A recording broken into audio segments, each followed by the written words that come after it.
صدری ویسر لی امری واحلل عقدۃ من لسانی یفقہوا قولی۔ لائق صد احترام صدر مجلس، معزز علماء کرام اور قابل احترام سامعین و سامعات، آج جو موضوع میرے سامنے ہے موضوع ہے کمیشن کی جائز و ناجائز صورتیں۔ اللہ تعالیٰ سے دعا ہے کہ اللہ تبارک و تعالیٰ مجھے مختصر وقت میں چند اہم باتیں اس موضوع کے تعلق سے آپ کے سامنے رکھنے کی توفیق عطا فرمائے، آمین۔ سب سے پہلی بات جو میں آپ کے سامنے کہنا چاہتا ہوں کہ اور بھی علماء کرام نے بات رکھی ہے لیکن میں اس کو دہراتا ہوں کہ شریعت میں دو طرح کی چیزیں ہیں، ایک ہے عبادات اور دوسرے معاملات۔ جو چیزیں معاملات کے قبیل سے ہیں جیسے ہمارا کپڑا پہننا، کھانا پینا، شادی بیاہ، ہماری خرید و فروخت، اس طرح کی جو بھی چیزیں ہیں اس میں الاصل فیہا الحل۔ اس طرح کے معاملات میں جن کا تعلق ہمارے رہن سہن سے ہے، خرید و فروخت سے ہے، اس میں اصل کیا ہے کہ تمام چیزیں حلال ہیں۔ اگر انسان کسی تجارت یا تجارت کی کسی شکل کو، معاملات کی کسی شکل کو ناجائز کہتا ہے تو ناجائز کہنے والے کو دلیل دینی ہوگی کہ شریعت کی نگاہ میں اس وجہ سے یہ چیز ناجائز۔ تو ایک بات ہمیشہ ذہن میں رہے کہ اصل جواز ہے اس طرح کے معاملات میں۔ دوسری بات یہ ہے کہ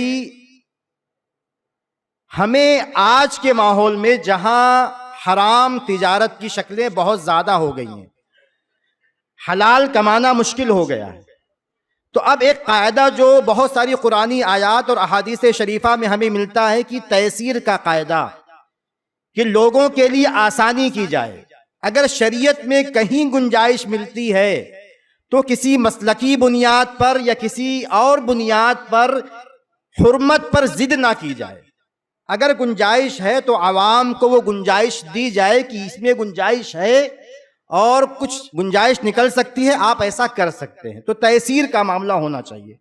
اب تیسرا مسئلہ کیا ہے، تیسرا پوائنٹ کیا ہے ہمارے موضوع کا؟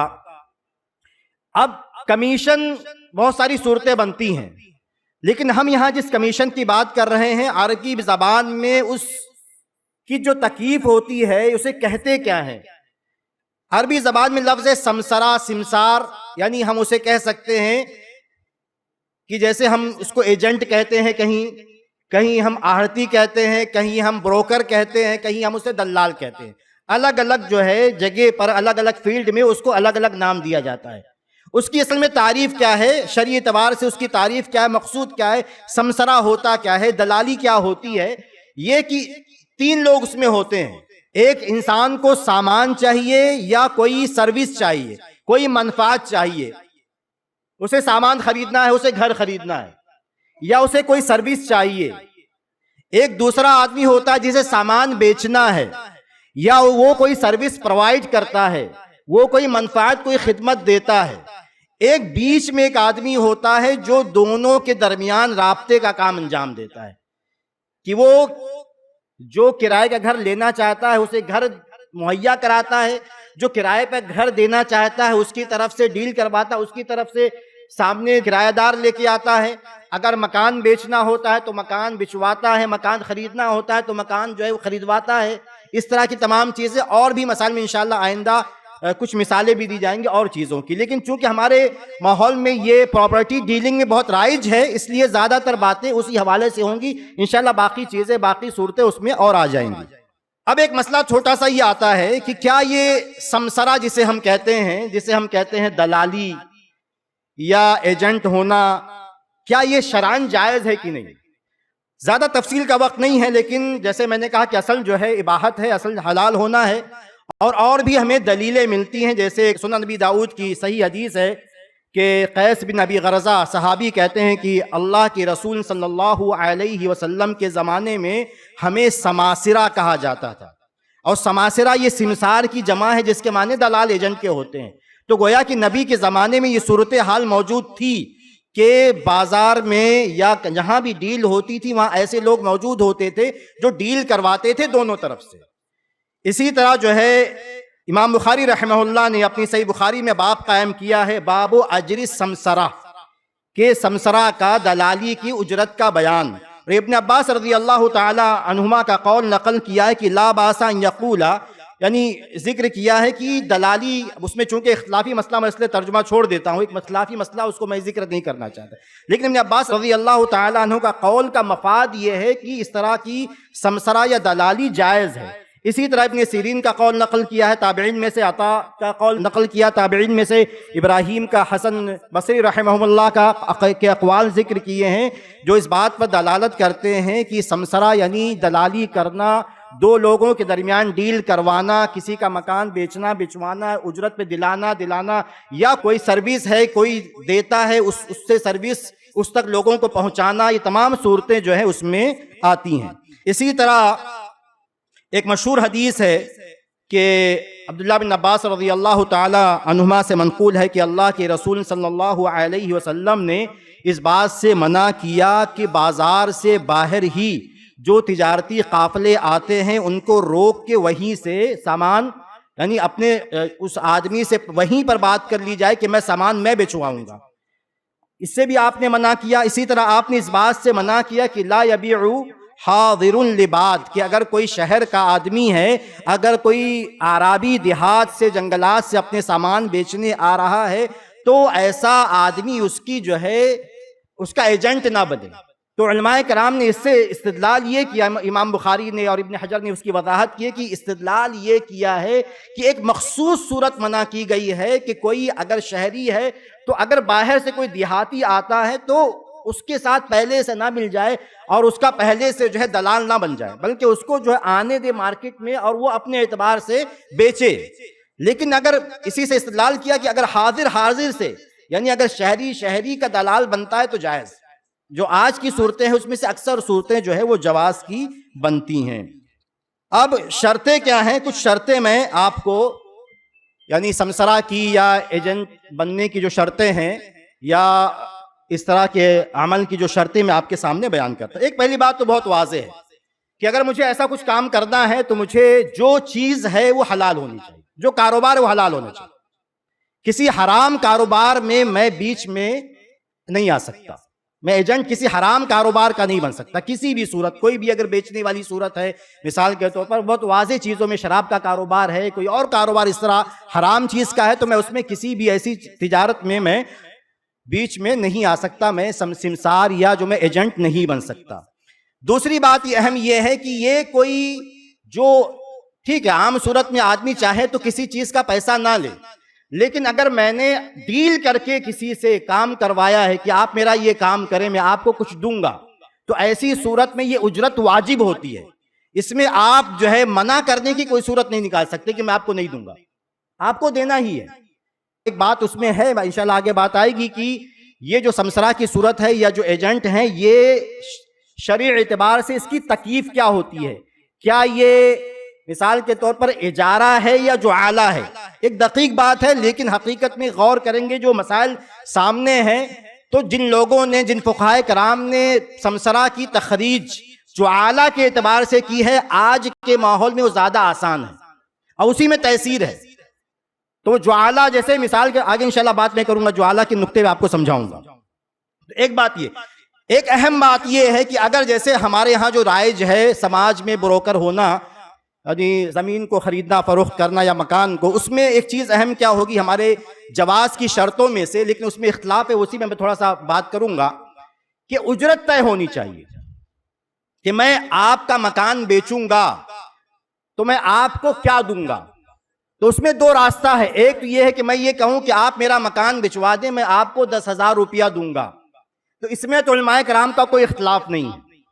لیکن اگر کوئی یہ کہتا ہے کہ آپ میرا مکان بچوا دیں، جو بھی قیمت آئے گی میں اس کا 2% آپ کو دوں گا، 2% دوں گا، 1% دوں گا، ایسی صورت میں کیا ایسی ڈیل جائز ہے کہ نہیں جائز ہے؟ پہلی ڈیل تو واضح ہے کہ اجرت جو ہے واضح ہے، اجرت 10,000 ہے، آپ کرا دیں گے تو آپ کو 10,000 ملے گا۔ دوسری صورت یہ ہے اجرت دینے کی کہ فیصد پہ ہے، نسبت پہ ہے، جائز ہے کہ نہیں جائز ہے؟ اس میں بڑا اختلاف علماء کرام کا ہے اور جمہور کی رائے یہ ہے کہ یہ صورت جائز نہیں ہے۔ لیکن واللہ اعلم میرے دل کا میلان، اور علماء کرام سے میں نے جو بات بھی کی ہے، میرے دل کا میلان یہ ہے، اور دلائل کی روشنی میں انشاءاللہ، اور جو نقطہ جو اعتراض یا شبہ ان لوگوں نے پیش کیا ہے اس کا جواب دینے کے ساتھ، کہ اگر آدمی جو ہے نسبت پر جو ہے اپنی اجرت طے کرتا ہے کہ 2% میں لوں گا تو انشاءاللہ جواز کی صورت بنتی ہے. کیونکہ اس کے منع کرنے کی جو بنیادی وجہ سامنے سے آتی ہے، بنیادی وجہ یہ بیان کی جاتی ہے کہ اس میں آپ کی اجرت مجہول ہو رہی ہے، آپ کو فیصد میں کتنا ملے گا سمجھ میں نہیں آئے گا. تو اس کا جو تھوڑا سا لوگوں سے ڈسکس کرنے کے بعد اندازہ ہوا علماء کرام سے اور پڑھنے کے بعد کہ ٹھیک ہے یہ مسئلہ ہے، لیکن یہ جو جہالت ہے اجرت کی یہ بہت واضح نہیں ہے. ایسی جہالت نہیں، غرر کا پہلو بہت زیادہ نہیں ہے، غرر مغتفر ہو سکتا ہے، یعنی کام چلایا جا سکتا ہے.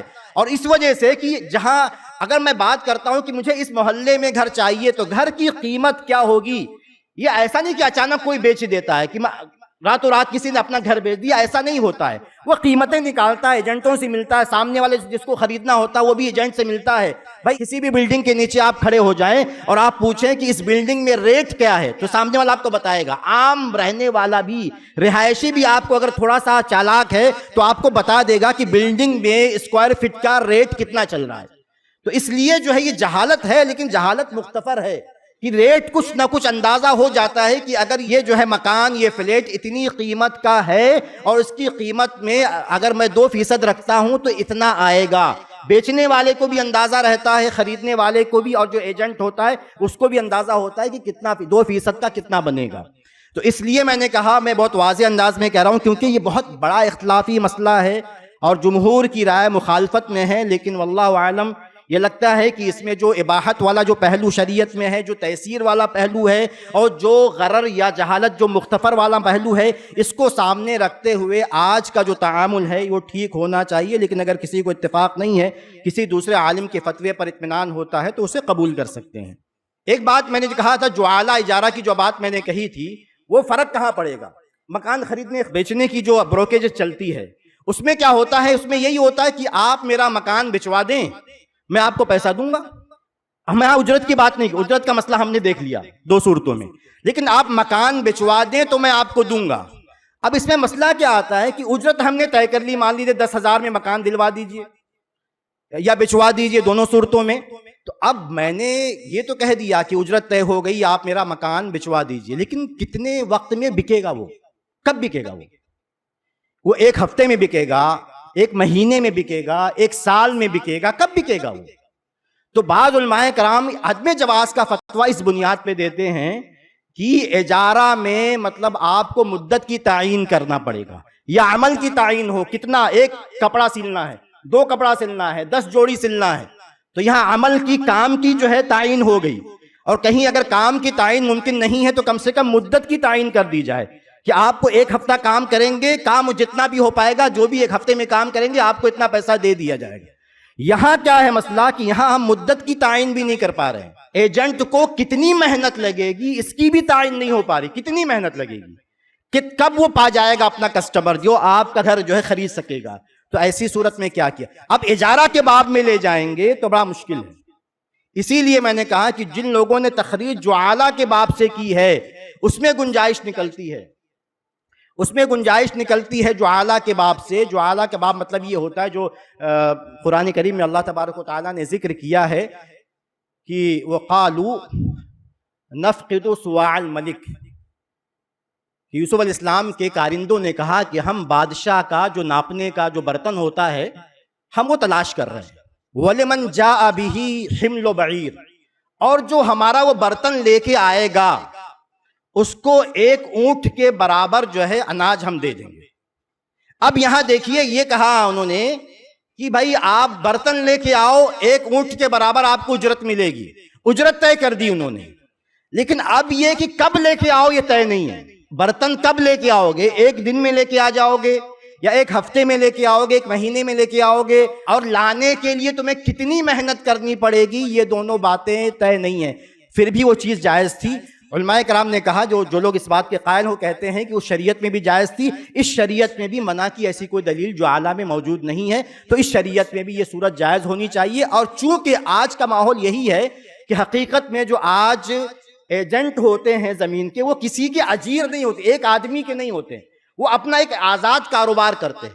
ان کے پاس ہزاروں کسٹمر لینے کے لیے آ رہے ہیں، بیچنے کے لیے آ رہے ہیں. ایسی صورت میں وہ کسی کے ایک دم پابند اجیر نہیں ہوتے ہیں. بلکہ وہ جعالہ کی صورت ہوتی ہے، اور نارمل یہی چلتا ہے کہ آپ میرا مکان بچوا دو، اس میں یہ طے نہیں ہوتا. تو اگر گنجائش جعالہ کے راستے سے ملتی، جیسا کہ حنابلہ حنبلی فقہاء کرام کا یہ خاص ان کا جیسا کہ اندازہ ہوتا ہے کہ بیوع کے مسائل میں مالکیہ اور حنابلہ کے یہاں آسانیاں زیادہ ہے بنسبت شوافی اور احناف کے. تو اگر یہ آسانی اور اس میں شریعت کی کوئی بہت بڑی رکاوٹ موجود نہیں ہے تو یہ صورت جواز کا فتویٰ دینا چاہیے، جیسا کہ بہت سارے معاصرین علماء اس بات کا فتویٰ دے رہے ہیں کہ یہ صورت جائز ہے. چونکہ وقت ہو رہا ہے، صرف 2 باتیں اور میں جو زیادہ ڈسپیوٹیڈ ہیں میں اس کو بیان کر دیتا ہوں. ایک مسئلہ جو ہے، 1-2 باتیں.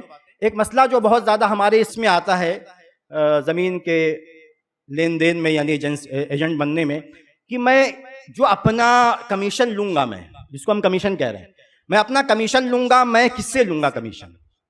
میں ایک مکان بیچ بھی رہا ہوں اور اسی مکان کو کسی کو دلا بھی رہا ہوں. مکان بیچ بھی رہا ہوں اور جو ہے میں دلا بھی رہا ہوں اسی مکان کو، تو اب میں کمیشن کس سے لوں گا؟ اس میں علماء کرام نے بہت زیادہ بحث کی ہے. کچھ لوگوں کا عام جو پرانے فقہاء کا جو قول تھا یہ کہ بائے پر ہے، بیچنے والے پر، کمیشن بیچنے والے پر ہے. کچھ لوگوں نے یہ کہا کہ نہیں، کمیشن جو ہے وہ عرف اور یا شرط پہ ہے. شرط کا مطلب ہے کہ میں طے کروں گا، میں نے دونوں طرف سے طے کر لیا تو دونوں طرف سے، ایک طرف سے طے کیا تو ایک طرف سے. یہ بعض صورتوں نکال کے، بعض مخصوص صورتیں جہاں کسی کی طرف. ایک تیسری صورت جو ہے جو بہت واضح ہے کہ جو اصل میں مجھے کام پہ لگا رہا ہے، جو میری خدمت لے رہا ہے، اصل میں اس پر جو ہے وہ کمیشن کی رقم ہے. خلاصہ یہ نکلا باتوں کا بہت زیادہ، اس کو پڑھنے کے بعد، سمجھنے کے بعد، اور اپنی رائے صرف نہیں، فقہاء کرام کی، علماء کرام کی جنہوں نے اس موضوع پر جو ہے ضخیم کتابیں لکھی ہیں یا بات کی ہے، کہ اس میں عرف کا بہت دخل ہے. شریعت نے کوئی پابندی نہیں لگائی. تو اگر ایسا کوئی رواج ہے، عرف ہے کہ ایجنٹ دونوں طرف سے لیتا ہے تو گنجائش ہے. وہ چاہے تو ایک طرف سے لے، دوسری طرف سے نہ لے، لیکن اگر وہ دونوں طرف سے کمیشن لیتا ہے کہ بیچنے والے سے بھی کمیشن لے رہا ہے، خریدنے والے سے بھی کمیشن لے رہا ہے، اور اس میں کوئی دھوکہ نہیں ہے، تمام باتیں نہیں ہیں، وہ نارمل کمیشن دونوں، کیونکہ یہ دونوں طرف. اور میں نے جو آپ نارمل بات کریں، نارمل ذہن جو شریعت کہتی ہے، مطلب وہ محنت دونوں طرف سے کرتا ہے، اس کی زندگی اسی میں کھپتی. لوگ کبھی کبھی کہتے ہیں ہاں کسی ایسے مسئلے میں کہ بھائی ٹھیک ہے بلا وجہ کا کمیشن تو سمجھ میں آتی، لیکن ایک آدمی نے جب اپنا کاروبار وہی بنایا، صبح سے شام تک فون لے کے پڑا رہتا ہے، اس سے بات کر رہا ہے، اس کی ملاقاتیں صرف اس لیے ہوتی تاکہ اس کا کام ہو جائے، تاکہ آپ بتائیں کہ آپ کے پاس مکان ہے، آپ کو بیچنا، آپ کو خریدنا، یہ اس کی محنتیں ہیں. تو اگر ان محنتوں کی وجہ سے اگر وہ دونوں سے کمیشن لیتا ہے تو اس میں شرعی اعتبار سے، میں اپنی بات صرف نہیں کر رہا ہوں، میں فتوے کی بنیاد پہ باتیں کر رہا ہوں، کہ علماء کرام نے کہا کہ یہ اس میں شریعت نے سختی نہیں کی ہے، گنجائش نکلتی ہے کہ دونوں طرف سے کمیشن لیا جائے، دونوں طرف سے کمیشن لیا جائے. اچھا، اس میں کمیشن والے مسئلے میں ایک بات یہ ہے کہ واضح ہے کہ جو ایجنٹ ہے اسے ماہر ہونا چاہیے اپنے کام کا، اور اسے سچا اور امانت دار ہونا چاہیے، یہ واضح ہے. اچھا، 1-2 بات اور جو تھوڑا سمجھنے کے لیے اصولی باتیں، کیونکہ کمیشن کے بہت ساری صورتیں ہیں. اگر کام میرے ڈیوٹی میں شامل ہے، کیونکہ کمیشن میں یہ صورت بھی آئے گی جس کی وجہ سے میں کمیشن لے رہا ہوں یا لینے کی لالچ پیدا ہو رہی ہے، اگر وہ کام میرے ڈیوٹی میں شامل ہے تو میں اس کا کمیشن نہیں لے سکتا. وہ رشوت ہوتی ہے اصل میں.